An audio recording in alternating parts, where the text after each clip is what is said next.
Some of the major stories that are making the headlines across Africa, and here in the West Africa sub-region, the sub-region continues to grapple with the scourge of violent extremism.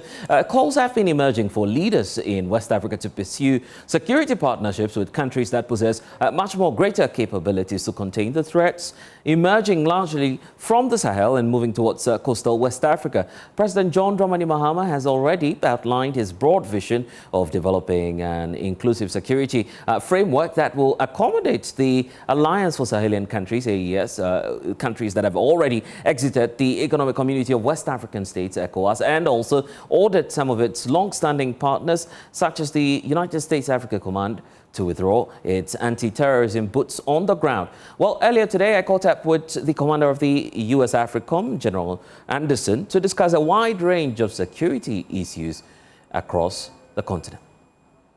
General Anderson, thank you so much for talking to Joy News.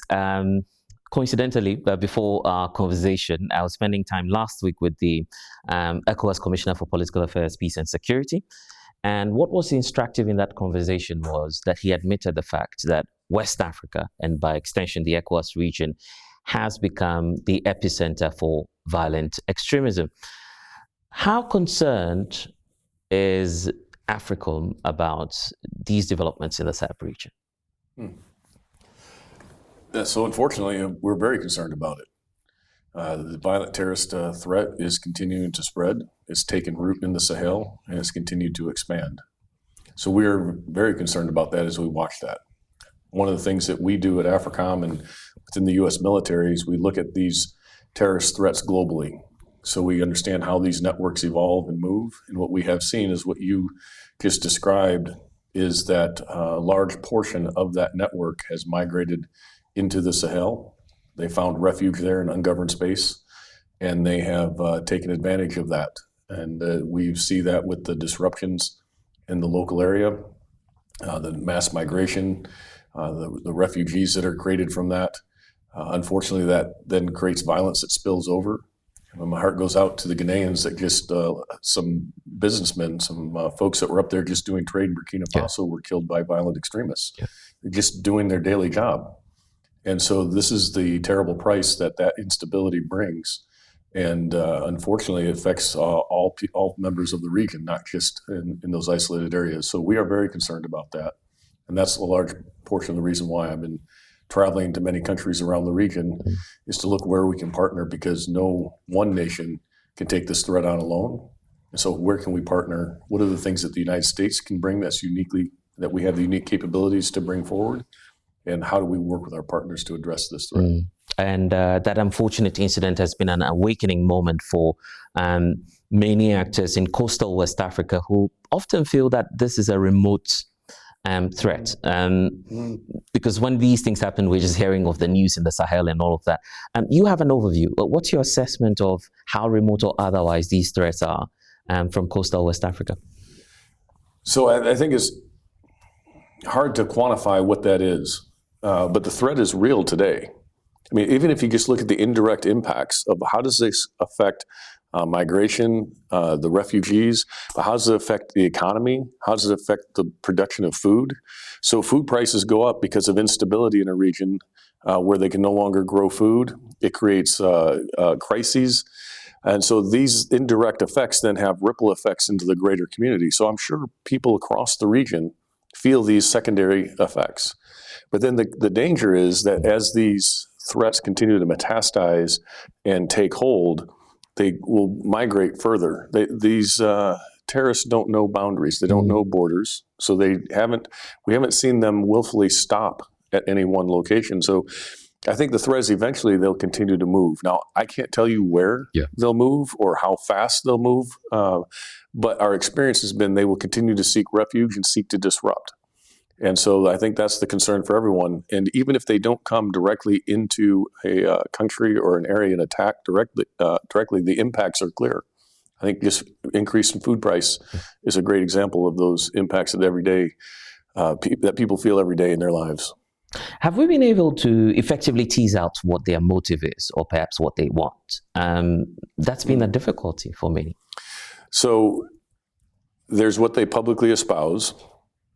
And I don't think that those what they espouse publicly always comports to how they act. And what it seems to me that they want to do is they want to disrupt any kind of local governance or functioning local institutions that then allow them to exploit the population and exploit the resources that are there. And that, to me, is what they have continued to do throughout the Sahel. I don't think they are constructive in any manner. I don't see the things or the institutions that they have built. They seem to just tear things down and then extract for their own benefit. And so that, to me, I think is the greater concern that we see, is the destruction of local communities and governances across the region. And I was asking that question because of the unfortunate incident involving Ghanaians. These are just traders, exactly. Not government officials. Right. And the indication we get is that they used to allow them, safe passage. It's no longer the case. So it's becoming a challenge, really identifying what the motive is. Yeah, I think I would be concerned, and I would not trust safe passage from a terrorist organization, because just like you said, it can turn at their whim. And innocent people just doing their daily business can become victims. And so, like you said, it wasn't just a government official. It wasn't the military. These were people carrying out their everyday lives. And so I think that's the concern as well, is the fact that these terrorists are willing to take lives without remorse, and that they can affect everyday people in such a I mean, that's incredibly disruptive, and I mean, it's horrible. And to be able to do that without any real offer on the other side, what is it they actually bring? Yeah. And that's the concern that we have with this, and we have for several years, as we have seen. We've suffered these attacks in the United States, and it took that attack in New York to wake us up. Yeah. But since then, we have been working to address this threat in many different locations around the world. Yeah. The internet is replete with assessments of perhaps what's happening within the West Africa sub-region. Civil society also sharing their own view about what the threats are, what the concerns are, and what the causative factors are. Government officials are also doing the same. But what we haven't spoken much about is that withdrawal by the U.S. military in Niger. The concern is that the numbers have spiked ever since that withdrawal. Is that a belief that you share as well? Well, I think it was several factors that occurred around that same time. So many of the Western powers withdrew from the region, from Mali, Burkina Faso, and Niger. That created a vacuum, and you can see that it has not been filled. And some of the nations turned to other partners that haven't seemed to be very effective either in addressing this threat. And I think that goes to the fact that it takes partnership and coordination across nations in order to do that. I will say that when the United States left Niger, it was at the request of the Nigerians.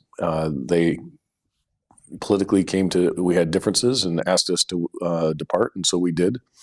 We are still in dialogue with Niger, actually all the AES states. We're looking to regain a dialogue because of this common threat that we all face. And we also have to at least talk about it. We have to at least have a common understanding what that threat is, and so we can understand how to then address that together. And so, again, our belief at AFRICOM is that we have to bring nations together. What is it we can bring from the United States perspective that can be helpful to other partners so that they can address these threats? On hindsight, would you describe that decision as regrettable? So my thoughts on that are twofold. We were asked to depart, and that's what we did. And understand that happens when two nations have political differences. I think it was regrettable in the fact that, as I said, it's important that we work together, and that asking us to leave pushed us further out of the region and lost the access to what I think we can bring, which is an understanding and the intelligence and the capability to help address that threat. So we are still willing to work with partners that are capable and have the will to address the threat and bring those capabilities that are uniquely suited, that America can uniquely bring to the fight. Are the doors shut now for perhaps re-engagement on having you return to the separation? I don't think the door is ever shut. I mean, it's like a marriage. Relationships go through good and bad. I think we're working through that, and I don't think the door is shut. We just had U.S. State Department had a visit into the AES states. We're looking to reestablish that dialogue. So I wouldn't say the door is shut, but we're going to have a different path going forward. And we just need to determine what that is.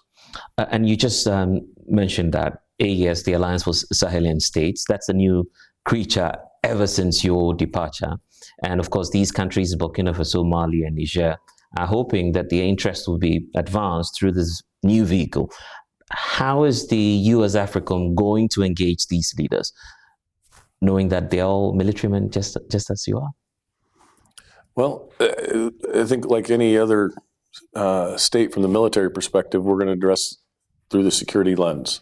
So we will go and talk to them and open the dialogue. Again, understand what the threat is, and then are there opportunities where we can cooperate?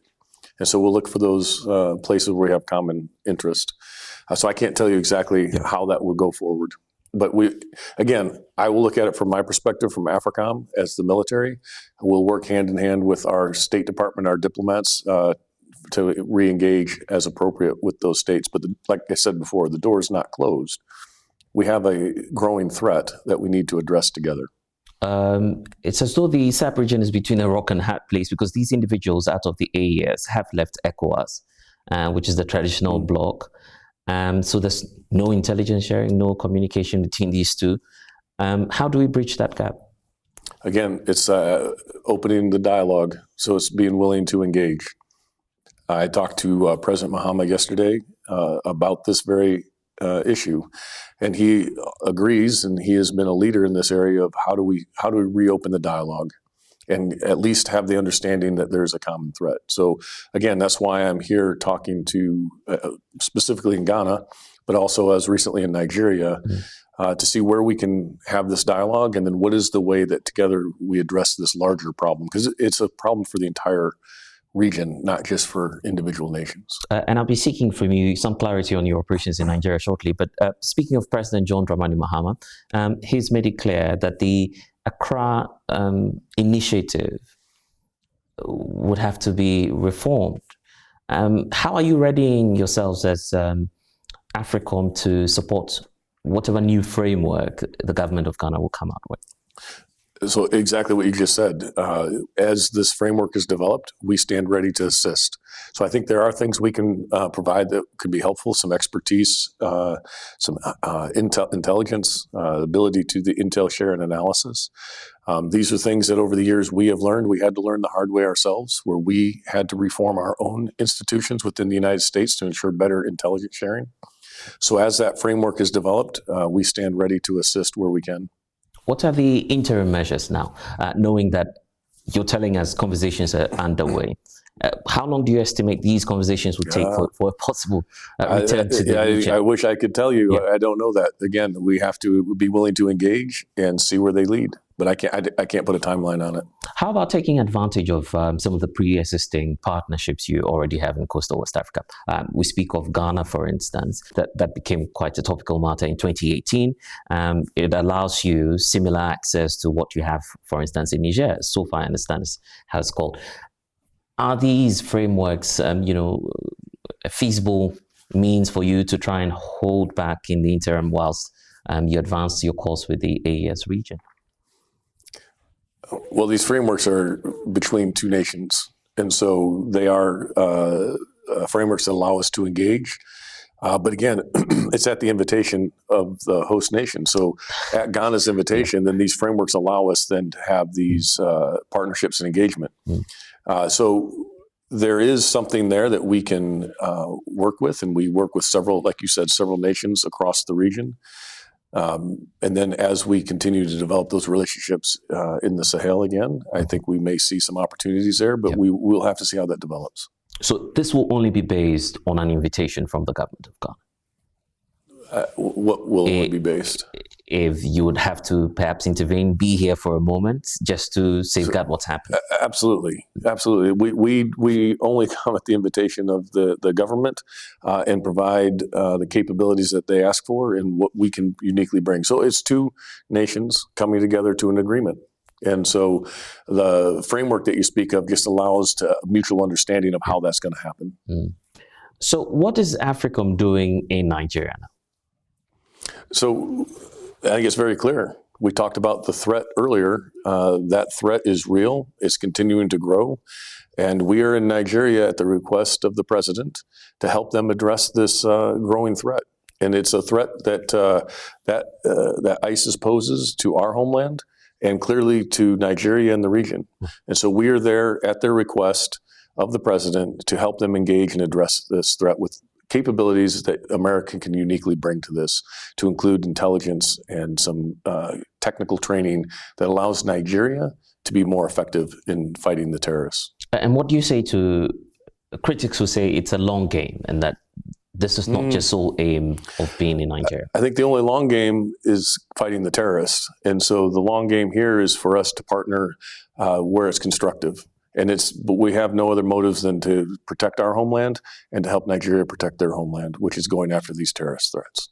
Do you feel there's clarity on just what you've explained to me, on the part of your allies within the West Africa sub-region? Do they have as much information just as you're putting out here?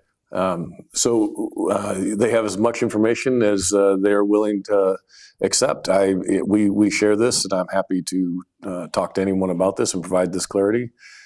So again, I would say yes. We're not hiding any of this. We've been very forward with what we've been doing. It's been in the newspapers. So yes, I would hope they would. But if there's clarity that's necessary, we're happy to engage. Just like I'm happy to visit any country in the region that's willing to address this threat. Great to say that the kinetic approach has not been helpful in targeting, violent extremism. Is that a belief you hold as well? So I would say the answer is not going to be kinetic engagement alone. Yeah. There's a lot more that goes to countering terrorism.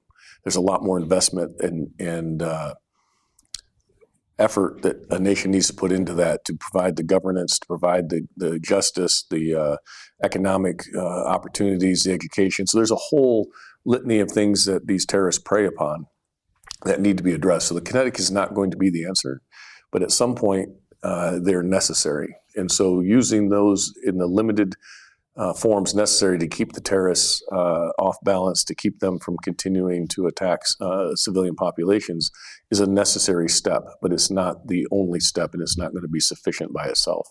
At the risk of sounding selfish, I want us to look at the continent because obviously that's where your mandate stretches to. So let's talk about some of the parts of the continent that you've been to.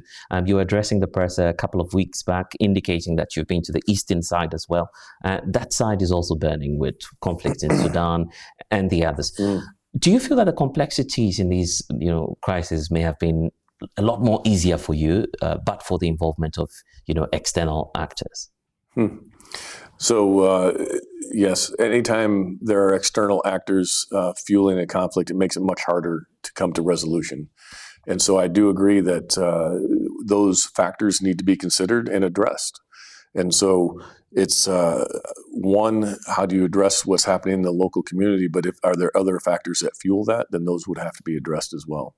At the continental level, are you getting on with the African Union, for instance, which is a much more larger grouping of nations across the continent? And what programming are you set to roll out in a bid to, secure Africa?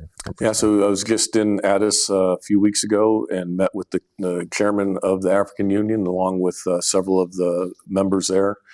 What we talked about was what you alluded to, is what are the other factors that can contribute to stability? And so we talked about the opportunities for economic investment. Where do we see economics and security overlap? And where can we help facilitate that? What can we at AFRICOM identify as factors for security and for stability that then maybe there may be opportunities for investment as well? So how do we bring that engagement from the United States, not just from the government, but from our civil and commercial and industrial sectors that can provide investment, that can help provide then stability? Because if we can have a foundation of security that provides stability, that allows for investment, that investment allows for prosperity and growth. And so how do we find where we can identify some of those areas? So that was the discussion we had at the African Union, looking across the continent. Where are those opportunities? And I think that's an important topic. We've talked a lot about the challenges. Yep. There are lots of opportunities throughout Africa. And I think sometimes we don't talk about those enough, and we need to highlight that as much as we do the challenges, because those opportunities are huge. A growing population, growing energy, growing economy here in Africa, there's a lot of opportunity. But if we don't start investing in that and looking at it, then there'll be others who will try to take advantage of that or dismantle it. And those are where we're concerned about what the terrorists and these other actors do that destabilize instead of stabilize. Yeah, Ghana and the U.S. share, similarities in terms of political transition. There's a new administration here. There is also a new administration in the U.S. Obviously, that would impact, the operations of AFRICOM, because there's a new leadership in the U.S. now. What are your new priorities? Working with the marching orders that you're receiving from President Trump. I think our priorities are very clear. For any nation, for any military, their first priority is to defend their homeland and defend the populace. So our first mandate is to defend the homeland, and for us, that means focusing on the terrorist threat. The second priority is how do we promote U.S. interests across the region, and that's looking at what we talked about earlier. Where are some economic opportunities? Where are other things that help promote security and stability? Yeah. And then the last priority is just, again, being prepared to respond to crises. And that includes not only responding for crises that affect Americans, but what can we do to help assist other partners in times of need? Would that include, and this should be my last, the thorny issue of the crisis in the DRC. President Trump was successful in getting both parties to sit down and to negotiate, and of course sign a peace deal. The unfortunate news we're hearing now is that fighting is resuming.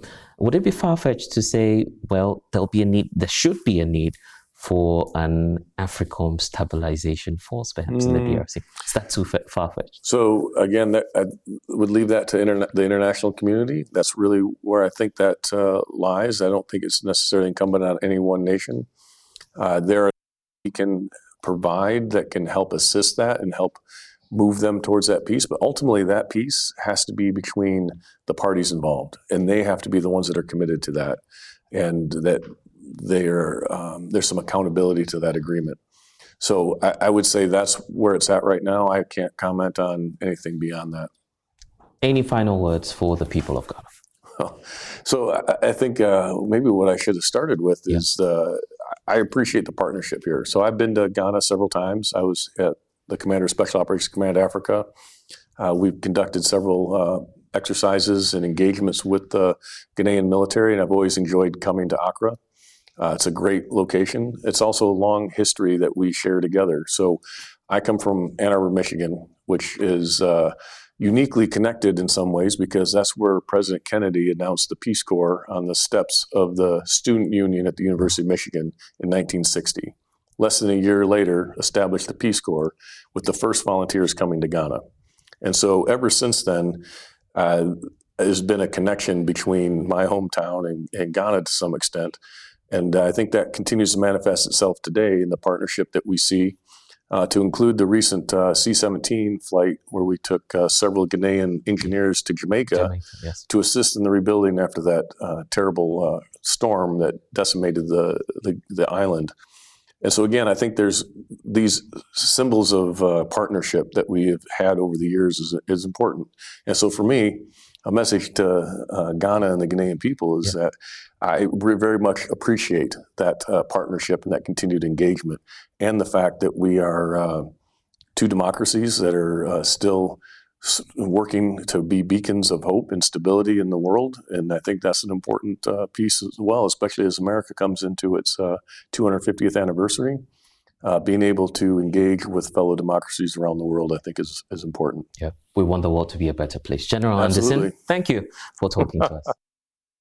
And you can be sure to get a playback of that conversation on all of our social media handles. It's at Joy News on TV, but a good time now to bring through some of our colleagues from Nigeria now. Austin Agbe, who is with the democracy advocacy group WADEMOS, joining us from Nigeria. Obviously, that's another place where, of course, the general was explaining the deployment of U.S. troops, to the fact that they will be supporting some training programs there. Also joining us from the UK is Jude Ewa, a legal legal practitioner. Thank you, gentlemen, for your time.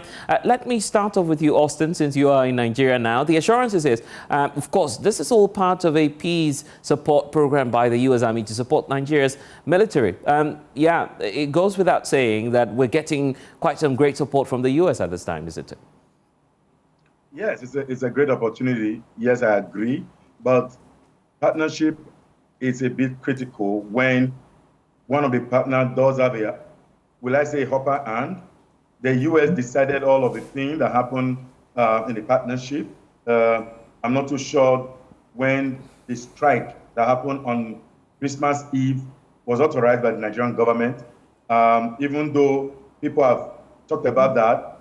But for me, I think it is okay because the citizen wants an end to the killings, particularly in the Sahel region. So if Nigeria is not safe, Ghana will not be safe. And of course, Togo and all of the border countries, neighbors in the sub-region.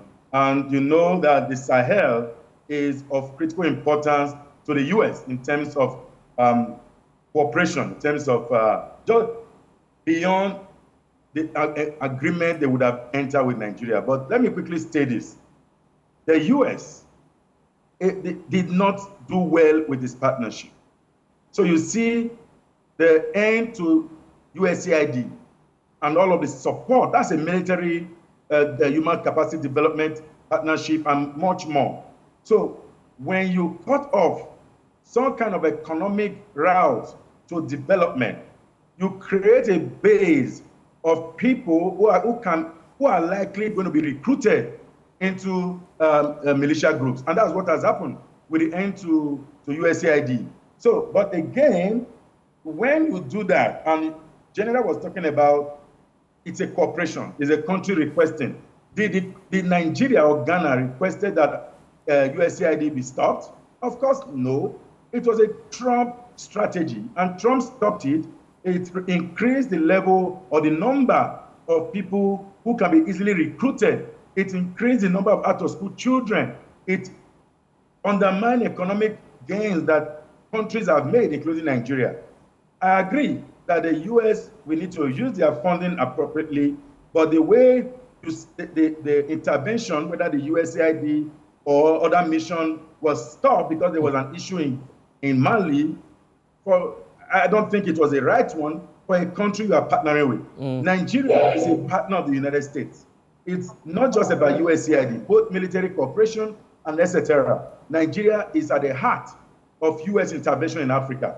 So to just cut off one day and then everything goes ablaze, it's not in the right interest of but Jude, the point is, whatever the case, you still need support from countries with bigger capabilities, such as the US, isn't it? Of course, that is why the US coming back is actually a very good omen. But the US must deploy appropriately. The partnership must go beyond military. The partnership must address the non-kinetic approach. Training of military is fantastic, but beyond that is solving the greatest challenge, which is depopulating the recruitment base of this insurgency. We must get back economic strength and settle and engage with citizens to be able to be self-sufficient, economic reliance, so that they are not easily recruited. As I speak to you, there are about 22 million out-of-school children in northern Nigeria. That's a huge base for recruitment. And Nigeria cannot do more. It's seen that the USAID pulling out did impact greatly on those economic policies of the United States government, whether it was USAID or any other development. Okay, let's bring in Jude. Jude, you've also listened to the conversation, and what do you suggest African leaders, West Africa leaders, do, particularly at this time when, of course, they need great support in tackling the issues of terrorism, which is on the rise? Thank you, Blessed. As to what African leaders should do, partnership is good. However, partnership must be mutual. And what I see is there's a lot of political pressure from the United States government. Yes, there are reports of religious intolerance, and the US canvasses the campaign of religious freedom and then pushes that political pressure on countries. For example, in Nigeria, there are reports of Christians being persecuted, and then also the narrative of Christian genocide, which in my opinion, I believe is an ongoing genocide, not only of Christians, but many other groups in Nigeria. Nevertheless, it is important that the US should not use political pressure to bring in military action in African countries. Again, with the example of Nigeria, a Christian Minister of Defense was appointed for the first time in many years. And that's a political strategy by the Nigerian government to convince the US that we are listening and we are responding to the issues of Christian genocide.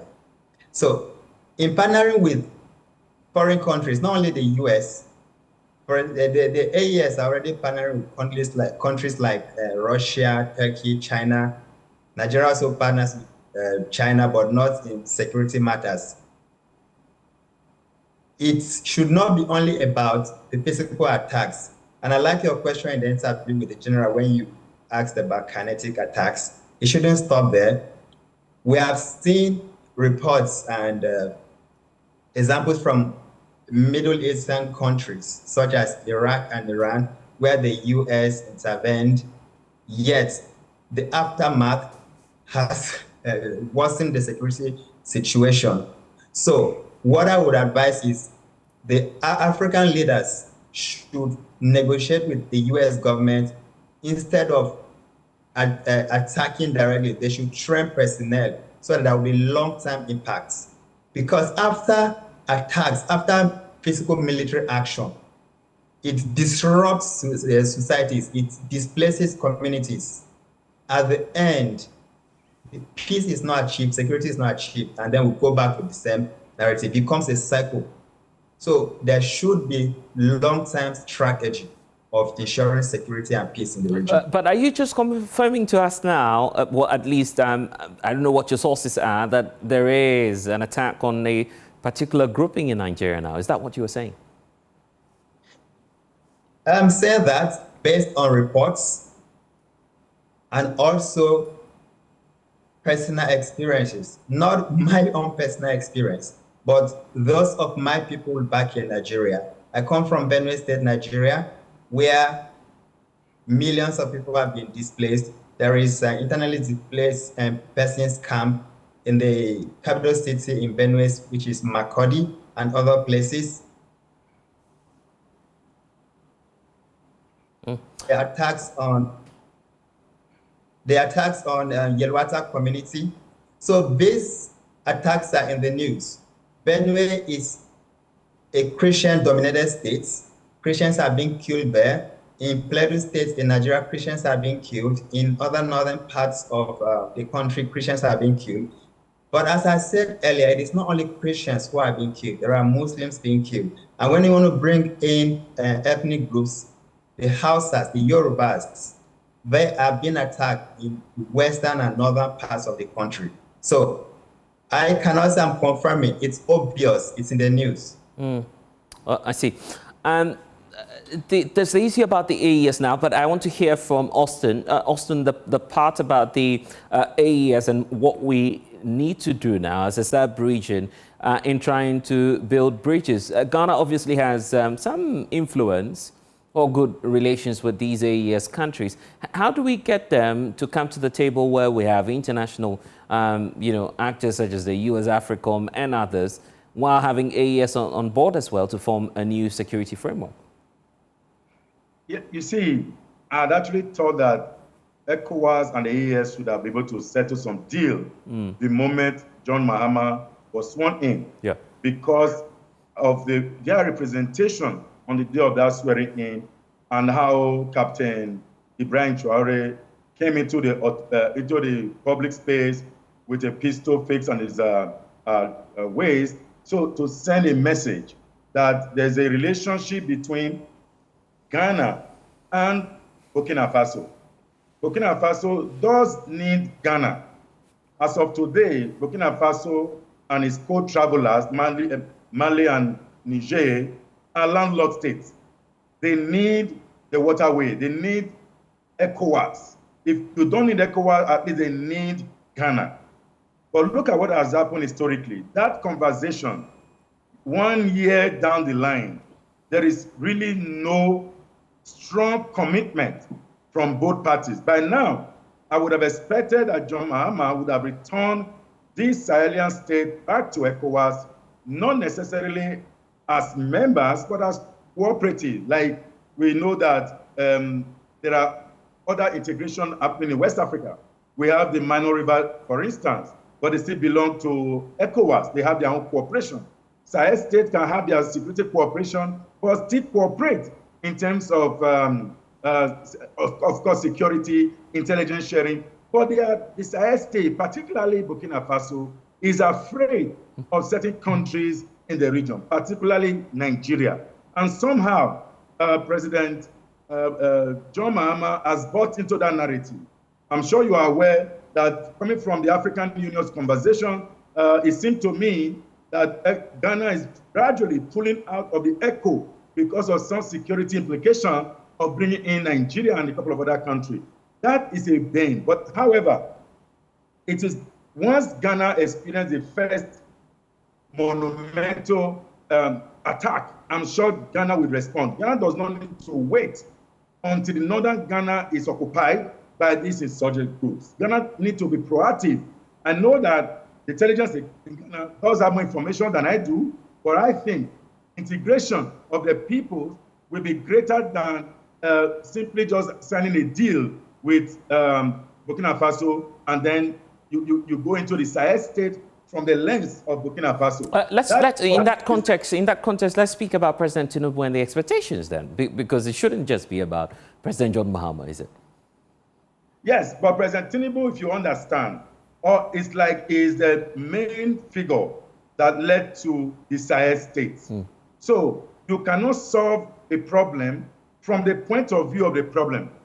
It was Tinubu who wanted to mobilize, as chair of ECOWAS, to mobilize to Sahel state, to Mali, to Niger, and then take down the military sector. And before you know what's happening, the two others rally around Niger and then form a confederation. So that formation has put Nigerian president, and of course Nigeria, at a point where I think that the Mahama is trying to discharge Nigeria in this conversation, so that Nigeria does not square the peace deal is trying to organize with the Sahel state, particularly with Burkina Faso. Because recall when the aircraft, Nigerian military aircraft, landed in Burkina Faso, you know all that happened. If Nigeria wanted to strike in Burkina Faso, Nigeria will win the war. But again, there are flip side to it, because you are going to increase the number of militia groups who will then come in through Mali and, of course, Niger to the northern part of Nigeria, which is not a good one for ECOWAS and, of course, Nigeria. In fact, we'll be hearing from ECOWAS shortly, because I've been speaking to Ambassador Fatal Musa, who's the Political and Security Affairs Commissioner there at ECOWAS. But Jude, your expectation from your own government now in tackling this growing extremism in Nigeria, it's a challenge, you agree, and whatever the case, whatever the intervention from the likes of President John Mahama and the other West African leaders, President Tinubu ought to act as well. Yes, he ought to. I believe the action should be empowering security personnel, which the Nigerian government is doing, of course. However, there are complaints. Let's take a flashback to 2020, before Tinubu became the president, when young Nigerians hit the streets, the NSAS protests. One of the items on the agenda was to improve the welfare of military personnel as well as the police. Now, there are grand soldiers fighting this war, and till today, their monthly salaries are not up to $100, talking in that terms. These are people risking their lives abandoning their families. So this is only one example. So empowering security personnel. It is good to partner with foreign countries, but there must also be homegrown solutions. The US is not a savior. The US will come, do their part, and leave, but Nigeria remains. It remains the sole responsibility of the Nigerian government, as the Constitution empowers the president to be the chief security officer and the commander-in-chief of the armed forces. So Nigeria must develop solutions instead of relying all the time on foreign powers. I see. Grateful for your time, Jude. You are Austin, any final pointers for us to look at, knowing that, of course, there are a number of considerations that the president in Ghana is making regarding a new framework that might replace the Accra Initiative? Yes, so for instance, my brother talked about what President Tinubu could do. There's already a challenge. I don't think President Tinubu needs to lead any mission. Yes, I agree, you can fund your military, but beyond the military funding is an issue of trust. So the US boots on the ground means a lot, and there are Nigerians who are opposed to those boots on the ground. Very high-level scholars in this country opposed to the boots on the ground, that Nigeria must take its own initiative. But the truth is this: Nigeria have taken initiative in the past decade. Nothing successful has happened.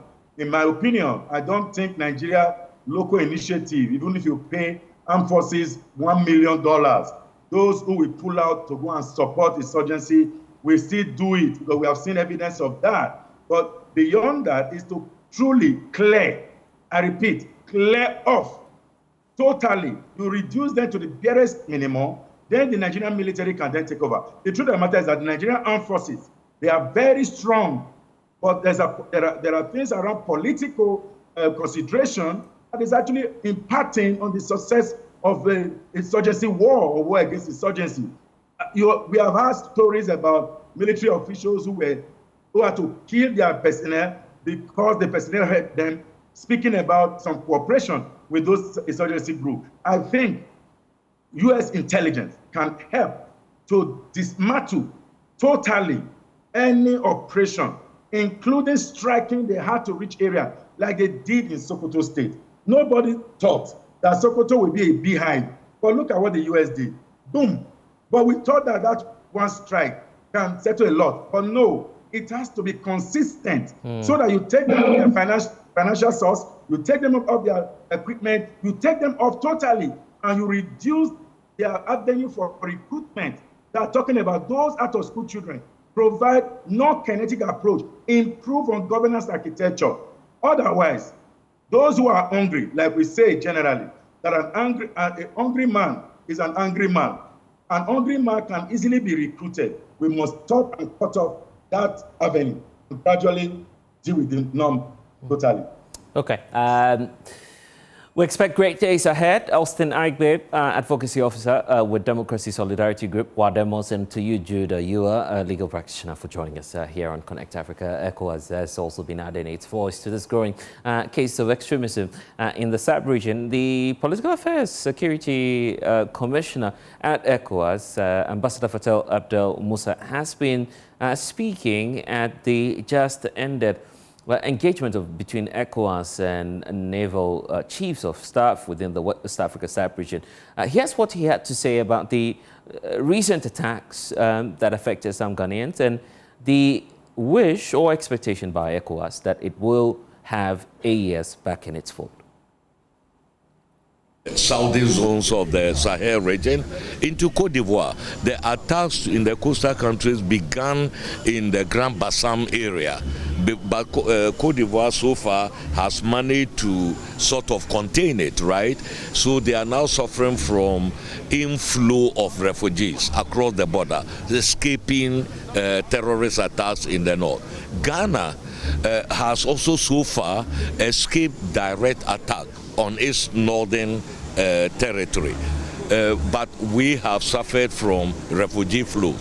And you know that among these refugees crossing the border is also the possibility of sleeper cells. coming into the country. Ghana is saved one way, linguistically. Linguistically, Ghana is Anglophone. So it is not very easy for terrorists from the Sahel to embed themselves in the region. But the attacks on the truckers, on the tomato traders and other brings into sharp relief the need, for collaboration between the Sahel and the South. Because the two regions still enjoy free movement of people, free trade and others. But once we don't collectively, fight terrorism, then unfortunately there will be such victims. So what do you intend to do in this specific case, to work with the government? No, in this specific case, of course, we are calling for full investigation into the matter and then to find out about what are the corrective measures that can be taken. Unfortunately, ECOWAS does not have formal relations with the countries either in Burkina Faso or anywhere like that, but there are bilateral relations.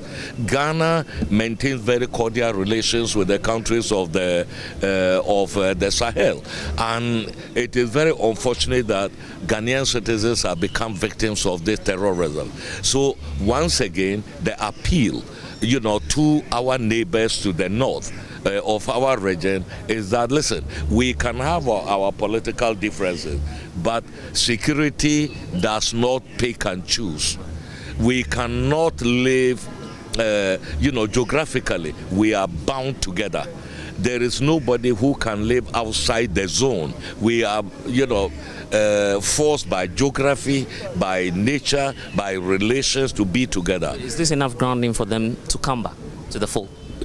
No, that is the wish of ECOWAS, and we are looking forward, to the time when they will come. Unfortunately, the thing is that since the breakaway of our neighbors from the north, given terrorism, insecurity as one of the causes, we have not seen a significant drop in terrorist attacks in those regions.